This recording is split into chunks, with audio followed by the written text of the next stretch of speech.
একেবাৰে কম টকা ইনভেষ্টমেণ্ট কৰি কম মূলধন হাতত লৈ কেনেকুৱাকৈ এটা সুন্দৰ ব্যৱসায় কৰিব পাৰি আৰু কি ব্যৱসায় কৰিব পাৰি আমি সেই বিষয়ে আপোনালোকক এই ভিডিঅ'টোত জনাম। আচলতে একেবাৰে কম টকা ইনভেষ্টমেণ্ট কৰি আৰু কম মূলধন হাতত লৈ কৰিব পৰা এটাই হৈছে খেতি, সেইটো হৈছে মাছৰুম খেতি বা কাঠফুলাৰ খেতি। আজি আমি আহিছোঁ কামৰূপ জিলাৰ কুলহাটী গাঁৱত এহাল দম্পতীয়ে কাঠফুলাৰ খেতি আৰম্ভ কৰিছে আৰু এই কাঠফুলাৰ খেতিৰ জৰিয়তে নিজে স্বাৱলম্বী হোৱাৰ উপৰিও 2-4জনক কৰ্মসংস্থাপনৰ সুবিধা দিছে। গতিকে আমি সবিশেষ জানিবলৈ আমি সেই মাছৰুম খেতিৰ ফাৰ্মখনলৈ আমি আহিছোঁ।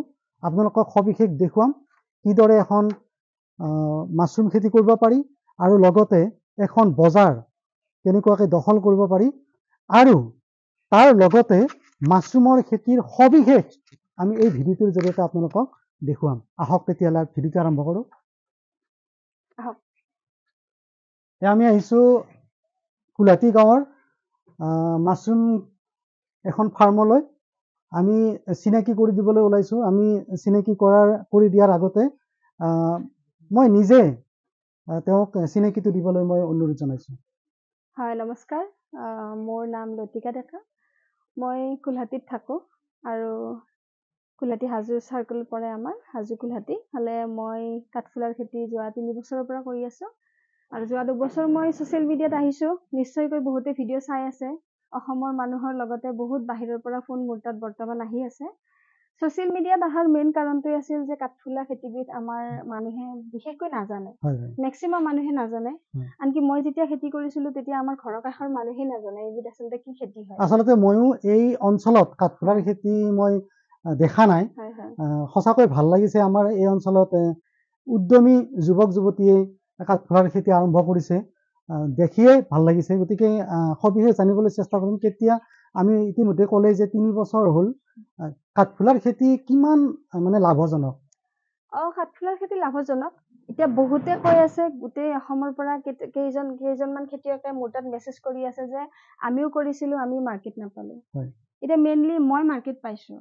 মাৰ্কেট পাবলৈ হ'লে কাঠফুলাটো কি হয়, কাঠফুলাটো আমাৰ কাৰণে কিমান উপকাৰী হয়, সেই বস্তুখিনিও আমাৰ মানুহে জানিব লাগিব। এতিয়া যিকোনো বস্তু এটা আমি খাব গ'লে এতিয়া আমি কিছুমান এডবিলাক দেখি থাকোঁ যে এইটো এনেকুৱা হয় বা অ'টছটো হয়, এইটো ইমান হেল্থ বেনিফিট হয় বা কৰ্ণফ্লেক্সটো এনেকুৱা হয়। কিমান হয় নাজানো, কিন্তু তাৰ এডভাৰটাইজমেণ্টটোত আমি গম পাই যাওঁ এইটো কেনেকুৱা হয়। তো মই তাৰমানে সেই ক্ষেত্ৰত এটা ষ্টেপ লৈছিলোঁ যে মই এডভাৰটাইজিং কৰিম, মানে মই বিশেষকৈ ছ'চিয়েল মিডিয়াত এইটো মই আৰম্ভণি কৰিছিলোঁ আৰু তাৰ পৰা মই যথেষ্ট সঁহাৰি পাইছোঁ।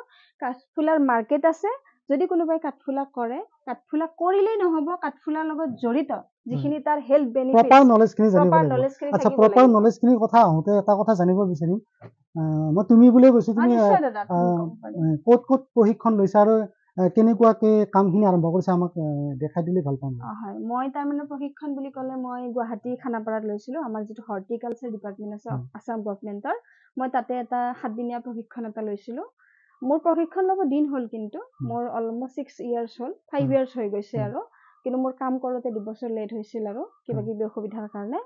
কিন্তু প্ৰশিক্ষণটো ল'ব লাগিব, মাষ্ট বি। আপুনি য'তেই নলয়, আপুনি য'ত নলয়, আপুনি এখন ফাৰ্মতো ল'ব পাৰে বা আপুনি যোনে মাছৰুম কৰি আছে প্ৰফেচনেলি তাত ল'ব পাৰে। কিন্তু আপুনি প্ৰশিক্ষণ ল'ব লাগিব। আমি অকণমান চাই লওঁ। অকণমান চাই লওঁ বাৰু। ইয়াত কিমানটা চিলিণ্ডাৰ আছে? চিলিণ্ডাৰ এতিয়া বৰ্তমান ইয়াতে 400 মান আছে আৰু তলত অলপ থোৱা আছে। সেইখিনি বাৰু এতিয়া মই হেং কৰাই নাই, তলত এইখিনি ৰাখা আছে, হেং কৰা নাই। আৰু কাম চলি আছে, মোৰ স্পাউন আনাই আছে, মানে ষ্টকটো হৈ আছে, বতৰৰ কাৰণে কাম কৰিব পৰা নাই। এইটো হাৰ্ভেষ্টিং কৰিব পৰা হৈছে নে? হৈছে। এইটো মানে অৰ্ডাৰ আছে। কিমান দিনৰ? এইটো আজি হৈছে, আজি নকৰিলে কালি কৰিলেও হ'ব, কিন্তু আজি মই কৰি দিম বাৰু। মোৰ অৰ্ডাৰ আছে এটা আৰু ৰাতিপুৱা কৰিছোঁ অলপ। এনে কোন মাহৰ পৰা আৰম্ভ কৰিব লাগে এইটো? কোন মাহত আৰম্ভ কৰিলে ভাল হয়? এতিয়াতো কাঠফুলাৰ ছিজন আছে বাৰু, ছিজন আছে, কিন্তু কিছুমানে মেক্সিমাম ঠাণ্ডাৰ দিনত কৰে, যিহেতু এইটো গৰমটোত অকণমান দিগদাৰ হয়।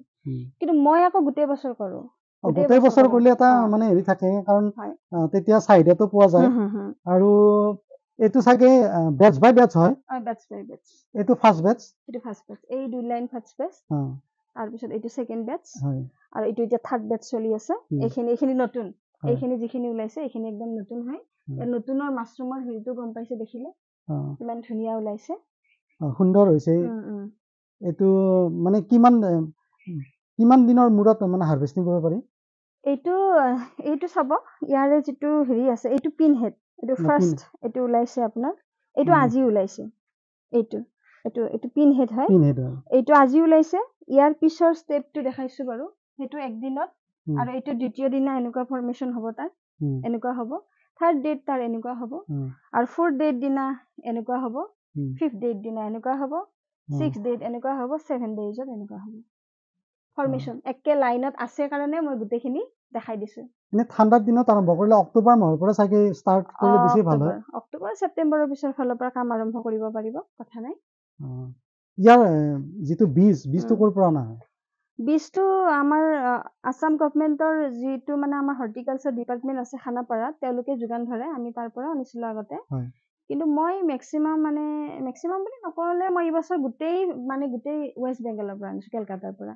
তাৰ মানে মই প্ৰডাকশ্যনটো, তাৰ মানে বীজৰ যিটো কোৱালিটি সেইটো বেছি ভাল পাইছো, আৰু আমি যিহেতু বেছিকে আনো, গতিকে সেইকাৰণে আমি বাহিৰৰ পৰাই আনো এইটো। আৰু ভালে লাগিছে। আৰু তাৰ পিছত এইখিনিত 500 আছে ন টোটেল হোৱা নাই, 400 কিবা আছে এক্সপেন্ড কৰা যাব। এইখিনি আকৌ হেং কৰিম, অহাকালি মান কৰিম আৰু কাম।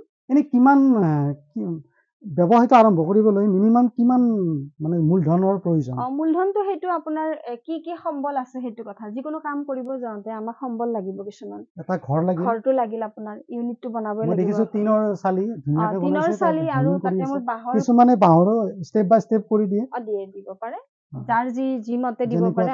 আমি এতিয়া বাঁহ দি পেলাই এইটো গোটেই সাইডটোত নেট মাৰি দিছো, যাতে কোনো ধৰণৰ পোক পৰুৱা, কোনো ধৰণৰ একো ইনসেক্ট যাতে একো আহিব নোৱাৰে ভিতৰত, তাৰ বাবে।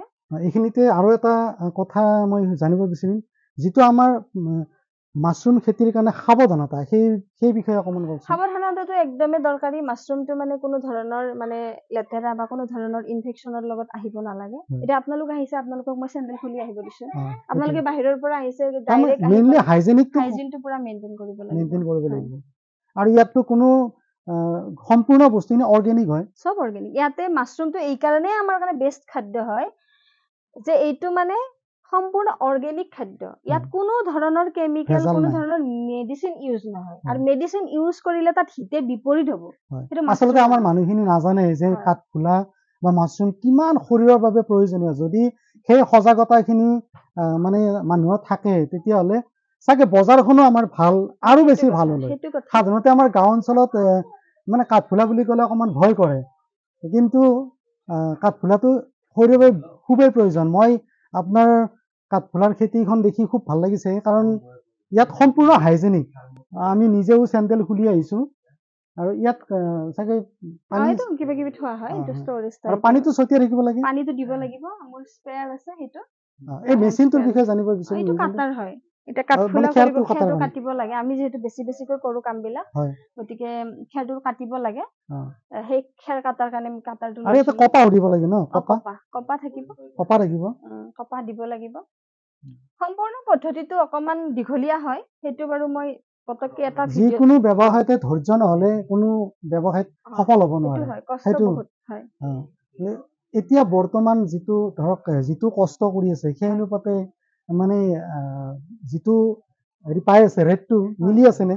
এতিয়া ৰেট কিমান চলি আছে? এতিয়া মই 200 টকাই দিওঁ। 200 টকা কষ্ট অনুপাতে এইটো ঠিকে আছে নে? ঠিকে আছে। মই মহিলা হিচাপে, এগৰাকী মহিলা হিচাপে মোৰটো সাফিচিয়েন্ট, ওকে। এতিয়াতো মই বঢ়াব লাগে, কাৰণ মোৰ এতিয়া দায়িত্ববিলাক বাঢ়ি গৈছে। যিহেতু মোক গোটেই অসমে চিনি পাইছে, মোৰ ৰেছপনচিবিলিটি মাছৰুম খেতিৰ ওপৰত মানে আকৌ বাঢ়ি গ'ল। মই যিখিনি কৰি আছিলো এতিয়া এইখিনিতে মোৰ নহ'ব, মই সেইকাৰণে এতিয়া চিন্তা চৰ্চা কৰি আছো, ইউনিট বঢ়াম। মই নেক্সট কাম কৰিমেই আৰু অহা মাহৰ পৰা। সুবিধা আছে, মোৰ পিছফালে জাগা আছে, মই ইউনিট বনাম তাতে। আচলতে যেতিয়া প্ৰপাৰ নলেজটো থাকে বা বিজনেছটো গ্ৰ' কৰে, তেতিয়াহ'লে মানে কি মানে আগবাঢ়ি যাব পাৰি। এতিয়া যিটো দেখিছো, যিটো প্ৰপাৰ নলেজত এটা চিষ্টেমেটিকভাৱে ব্যৱসায়টো আৰম্ভ কৰিছে, খেতিটো আৰম্ভ কৰিছে, গতিকে নিশ্চয় ব্যৱসায়টো আৰু আগবঢ়াই নিব পাৰিব বুলি মই এটা আত্মবিশ্বাস আছে। ভাল লাগিছে। দিনক দিনে তোমাৰ উন্নতি হওক, ব্যৱসায়টো আৰু আগবাঢ়ি যাওক। গতিকে দৰ্শকক জনাইছো যে আপোনালোকে, আমি স্ক্ৰীণত নাম্বাৰটো লগাই দিম, ফোন নাম্বাৰটো, আৰু ফাৰ্মখনৰ নামটো লগাই দিম। কিবা জানিব বিচাৰিলে ফোন কৰি সুধি ল'ব পাৰিব সময় সুবিধা অনুযায়ী। আৰু যিকোনো খেতিৰ বাবে যদি আগ্ৰহী হয় জানিব বিচাৰিব লগতে কিবা যদি অৰ্ডাৰ লাগে মানে কাঠফুলাৰ বিষয়ে যদি কাঠফুলাৰ বাবে যদি কিবা অৰ্ডাৰ থাকে আজিকালি যিকোনো অনুষ্ঠানতে কাঠফুলাটো ব্যৱহাৰ হয় গতিকে কণ্টেক্ট কৰি অৰ্ডাৰ ল'ব পাৰিব